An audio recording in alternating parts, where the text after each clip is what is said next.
तुम्हारे नाम अब भी धड़कता है। 0.78। हॉस्पिटल। रियांश हैरानी में घबराते हुए बोला, क्या पर कैसे? अभी सुबह तक तो वो ठीक थे। फिर अचानक ये सुनते ही अनुज बोला, सर, नील सर को गोली लगी है। मैं यही सिटी हॉस्पिटल में हूँ, आप प्लीज जल्दी आ जाए। सर, बार बार आपका बुलाने को कह रहे हैं। डॉक्टर ने बताया है कि उनकी हालत काफी सीरियस है। वो फिर भी अपना इलाज करवाने से मना कर रहे हैं, बार बार आपका नाम ले रहे हैं। आप प्लीज जल्द से जल्द यहाँ आइए। ये सुनते ही रियांश की आंखें लाल हो गईं। वो आगे बिना कुछ बोले एक भरी सांस भरते हुए धीमी आवाज में बोला, मैं बस आ रहा हूँ। ये कहते ही उसने फोन रख दिया। फोन रखते ही वो जल्दी से अपने बिस्तर से उठा और उसने अपने ड्राइवर को कॉल कर गाड़ी निकलने को कहा। फिर वो जल्दी से अपने कमरे से हाथ में स्टिक लिए बाहर निकल गया। वहीं उसे जाता देख एक नर्स हैरानी में बोली, सर आप कहाँ जा रहे हैं? देखिए, अभी आपकी हालत चलने फिरने की नहीं है। उसने इतना ही कहा था कि रियांश उसे अनदेखा कर वहां से उसके सामने से ही निकल गया। वो केवल कुछ ही कदमों की दूरी पर था कि तभी उसके कानों में उसके एक गार्ड की आवाज आई, सर चलिए। ये कहते हुए वो उसके साथ लिफ्ट की तरफ बढ़ गया। वहीं रियांश तेज कदमों से हॉस्पिटल से निकल गया। वहीं एक बड़े से वार्ड में एक पेशेंट स्ट्रेचर पर लेटा लगभग कंप रहा था। उसके कंधे से बुरी तरह से खून निकल रहा था। उसकी सांसें वक्त के साथ फूलती जा रही थीं। उसके पास में खड़ा एक आदमी बोला, सर आप चिंता मत करिए, रियांश सर आने ही वाले हैं। मैंने उनसे बात कर ली, आप प्लीज खुद को संभालिए। ये कहते हुए उसने वहीं पास में खड़ी एक नर्स को आगे आने का इशारा किया। वहीं उसकी बात सुन स्ट्रेचर पर लेटा शख्स यानी नील, उनकी आंखें और उनका चेहरा इस वक्त आग सा तप रहा था। आंखों में तो मानो उनका खून उतर आया हो। माथा और चेहरा पूरा पसीने में भीगा था। वो कंपते हुए बोले, नहीं, मैं ठीक हूँ, तुम बस उसे यहाँ जल्द से जल्द आने को कहो। ये कहते हुए वो वही सामने लगी घड़ी को देखते हुए गहरी गहरी सांसें भरने लगा। उसकी हालत अब बिगड़ती जा रही थी। उसने वही पास में खड़े अपने आदमी को पेन पेपर लाकर देने को कहा। पहले उस आदमी को कुछ समझ नहीं आया। वो बोला, पर सर। तभी नील फिर गुस्से में बोले, जल्दी पेन पेपर लेकर आओ, मेरे पास अब ज्यादा समय नहीं। अभी ये सुनते ही वो आदमी आगे कुछ न बोला और सर हिलाकर वहां से पेन और पेपर लेने चला गया। कुछ ही पल में वो अपने हाथ में एक कागज का टुकड़ा और पेन लेकर वापस आया। नील उसे देखते ही कंपते हुए उठकर बैठने की कोशिश करने लगे। वहीं उन्हें उठता देख उनका आदमी उन्हें सहारा देता है। नील उसके बैग के सिरहाने से टेक लगाए बैठे, हाथ में पेन लिए कंपते हाथों से उस पर कुछ लिखने लगे। उनके जैसे तैसे एक शब्द पूरे हो रहे थे, वैसे वैसे उनकी सांसें भरी होती जा रही थीं। अचानक लिखते लिखते उनका हाथ बीच में ही रुक गया। अचानक उनके धीमे धड़कन और धीमे होने लगी। उनकी आंखें धीरे धीरे बंद हो गईं। वहीं दूसरी तरफ व्योम की आवाज फोन के दूसरे तरफ से सुनते ही मेहर की आंखें बड़ी हो गईं। वो हैरानी में खुद को ही पिंच कर बोली, नहीं, ये कैसे हो सकता है? पहले तो मेहर को लगा कि ये जरूर उसका वहम है, मगर व्योम के मुंह से दोबारा हेलो सुन ये भ्रम भी दूर हो गया। अचानक वो तेज आवाज के साथ आंखें फाड़े बोली, तुम्हें मेरा नंबर कहाँ से मिला? वहीं मेहर की हैरानी भरी आवाज सुन व्योम हंसते हुए बोला, मेहर, तुम सच में बहुत बेवकूफ हो। अरे, जो आदमी तुम्हारे घर का पता निकाल सकता है, उसके लिए नंबर निकालना कौन सी बड़ी बात है। वहीं ये सुनते ही मेहर आगे कुछ कहती, उससे पहले ही उसके कानों में किचन से हॉल में आती हुई कदमों की आहट पड़ी। इसका मतलब साफ था कि जरूर उसकी चाची या माँ वहीं आ रही है। आहट सुनते ही अचानक मेहर के रंगते घबराहट में खड़े हो गए। वो खुद से बोली, अगर किसी ने मुझे इससे बात करता देख लिया तो पक्का घर में स्यापा हो जाएगा। ये कहते ही वो तुरंत अपनी जगह से उठी और टीवी बंद कर फोन को हाथ से कवर कर वो सीढ़ियों से ऊपर अपने कमरे की तरफ भागी। कुछ ही देर में मेहर भागते हुए कमरे में पहुंची। उसने कमरे में घुसते ही दरवाजा अंदर से लॉक कर लिया और दरवाजे से लगभग पलटी। उसने कमरे में पहले चारों तरफ अपनी नजरें दौड़ाई। उसे डर था कि कहीं उसे कोई सुन न ले। मेहर को व्योम का या अपने घर वालों का डर नहीं था, डर था बस इस बात से कि कहीं उसके परिवार को व्योम को लेकर कोई गलतफहमी ना हो। मेहर जल्दी लड़कों से बात नहीं करती थी और अचानक अगर किसी लड़के का फोन उसके फोन पर आए तो ये थोड़ी अजीब बात हो सकती थी। मेहर चाहती तो झूठ भी बोल सकती थी, मगर वो व्योम पर विश्वास नहीं कर सकती थी। वैसे भी उसे आजकल व्योम की हरकतें कुछ ठीक नहीं लग रही थी। कमरे में पहुंचते ही मेहर ने चारों तरफ नजरें घुमाई पर वहां कोई नहीं था। वो जानती थी कि रूहानी का कमरे में है, मगर वॉशरूम में नहा रही है। मेहर एक लंबी सांस भर वहां से अपने कमरे की बालकनी की तरफ बढ़ गई। बालकनी में पहुंचते ही मेहर अपने कान से फोन लगाकर एक ही सांस में बोली, हाँ बोले, क्या काम है और क्यों फोन किया है? वो फिर गुस्से में बोली, और ये बताओ कि तुम्हें मेरा नंबर और मेरे घर का पता कहाँ से मिला? व्योम कुछ कहता उससे पहले मेहर उसकी बात बिना सुने फिर किसी फटते हुए बम की तरह फिर बोल पड़ी, और ये सब क्या है? पहले वो खत और फिर ये सब देखो। मैं ऐसी वैसी लड़की नहीं हूँ, मना काफी सुंदर हूँ, मगर मैं वैसी नहीं हूँ, समझे? मेहर अपने में ही कुछ भी अनाप शनाप बोलते हुए बोली जा रही थी। उसकी तेज आवाज सुन व्योम ने फोन को खुद से दूर किया और मेहर के चुप होने का इंतजार करने लगा। वहीं मेहर नॉन स्टॉप बुलेट ट्रेन जैसे फिर आखिर में बोली, माना तुमने मेरी मदद की, तुम हैंडसम हो, अच्छे दिखते हो, बॉडी भी अच्छी है, पर मैं ऐसी लड़की नहीं जो इतनी जल्दी किसी के भी जाल में फंस जाए, समझे? इसलिए अच्छा यही होगा कि तुम ये सब बंद करो, मैं अब फोन रख रही हूँ। उसे चुप सुन व्योम अब बीच में बोला, हो गई तुम्हारी बकवास? अगर नहीं तो देखो, अभी तुम्हारी ये फालतू बातें सुनने का टाइम नहीं है मेरे पास।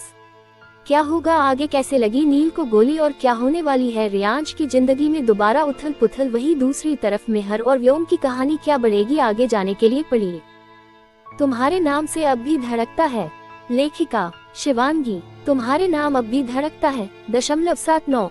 बालकनी। मेहर की बातें सुन व्योम अब गुस्से में बोला, हो गई तुम्हारी सारी बकवास, अब चुपचाप मेरी बातें सुनो। वही मेहर उसकी तेज आवाज सुन शांत हो गई। व्योम ने फिर कहना शुरू किया, पहला पॉइंट, वो लेटर मैंने तुम्हें ये बताने के लिए लिखा था कि तुम आगे किसी भी ऐसे लड़के की बातों में न फंसो। ये सुनते ही मेहर की भौहें सिकुड़ गईं। वो हल्की नाराजगी के साथ बोली, तुम्हारा मतलब क्या है? और मैंने कौन सा उस लड़के से कहा था कि आकर मुझे प्रपोज करो, या मैंने उसका प्रपोजल एक्सेप्ट कर लिया?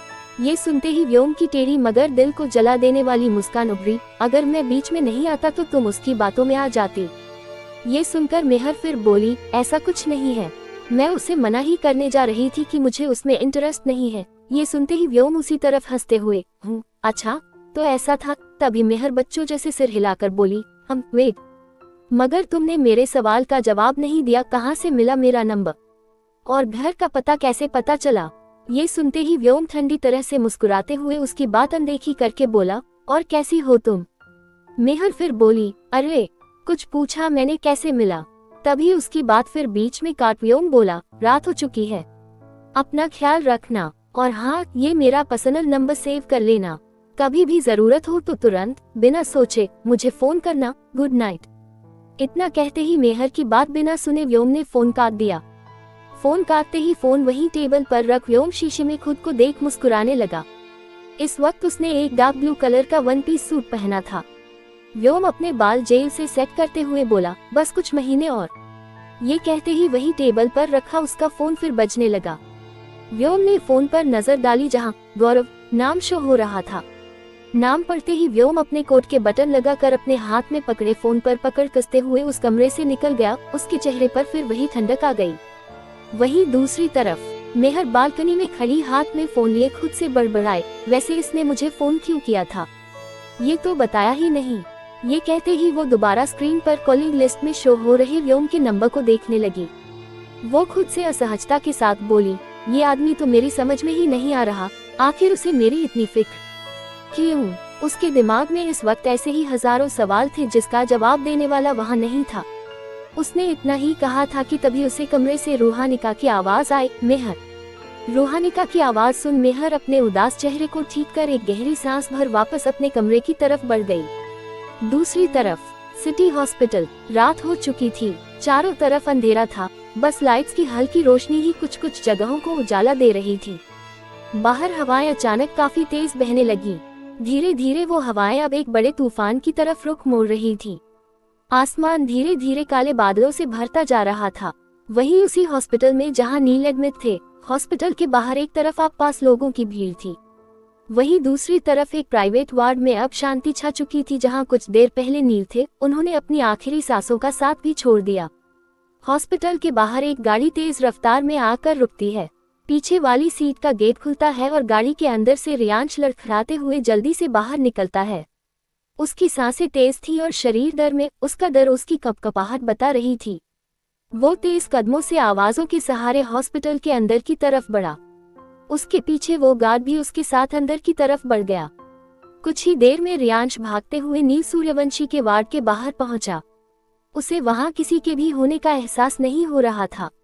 बड़ी ही मुश्किल के साथ उसने वार्ड का दरवाजा खोला और अपना एक कदम अंदर बढ़ाया। सामने ही खड़ा अनुज। उसकी नजर जैसे ही रियांश पर पड़ी, उसकी आंखों से अचानक एक पानी की बूंद जमीन पर गिर गई। रियांश उसके सन्नाटे में धीमी आवाज में हाँफते हुए बोला, सर, नील सर। वहीं दूसरी तरफ ऑस्ट्रेलिया, एक बड़े शानदार नाइट क्लब में हर तरफ तेज वॉल्यूम के गाने बज रहे थे। रंगीन लाइट्स पूरे क्लब को उजागर कर रही थीं। आसपास पूरे हॉल के एक तरफ ढेर सारे लोग डांस फ्लोर पर नाच रहे थे। वहां नाच रहे लड़के लड़कियां पूरी तरह नशे में धुत थे, एक दूसरे की बाहों में लिपटे हुए। पूरे हॉल में 2 फ्लोर थे। नीचे वाले फ्लोर पर पार्टी चल रही थी, वहीं ऊपर दूसरे फ्लोर के एक तरफ कुछ लोग हाथों में शराब से भरा ग्लास पकड़े ड्रिंक करते हुए सोफे पर बैठे थे। उनमें कई बड़े बड़े बिजनेसमैन आए हुए थे, कुछ अपनी गर्लफ्रेंड्स के साथ तो कुछ बस मजे करने। चारों तरफ काफी ज्यादा शोर शराबा था। वहीं नीचे पहले फ्लोर पर अजित कपूर अपनी बाहों में एक लड़की को कसकर पकड़े, म्यूजिक की धुन पर उसकी कमर पर अपनी पकड़ मजबूत कर उसके साथ कदम मिला रहा था। वो लड़की भी खोई हुई, अजित की हर हरकत पर बस एक टेढ़ी मुस्कान मुस्कुरा देती। उसकी आंखों में चाल थी, होठों पर शातिर मुस्कुराहट। वो अजित की आंखों में खोई बोली, बेबी चलो ना ड्रिंक करते हैं, वैसे भी आज मेरी बर्थडे पार्टी है, so let's have some fun. ये कहते हुए वो उसका हाथ पकड़ उसे हॉल के एक कोने की तरफ ले गई। वहीं उसी क्लब के बाहर एक काली चमचमाती गाड़ी आकर रुकती है। उसके पीछे वाली सीट का दरवाजा खुलता है। सामने और कोई नहीं, व्योम खड़ा था, आंखों में सख्ती और होठों पर हल्की मगर गहरी मुस्कान। आज वो सच में काफी हैंडसम लग रहा था, इतना कि आसपास से गुजर रही लड़कियां बार बार उसे मुड़कर देख रही थीं। व्योम बालों में हाथ फेरकर पीछे गौरव को देखते हुए क्लब के अंदर की तरफ बढ़ गया।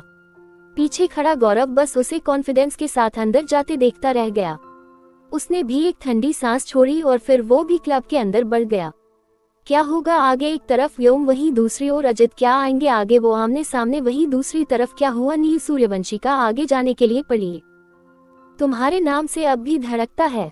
लेखिका शिवांगी। अगर आपको मेरी कहानियां पसंद आए तो please subscribe, follow, share and comment करें और अपना फीडबैक भी दें। शुक्रिया। पढ़ने के लिए अगला भाग जल्द आएगा। पढ़ने के लिए शुक्रिया।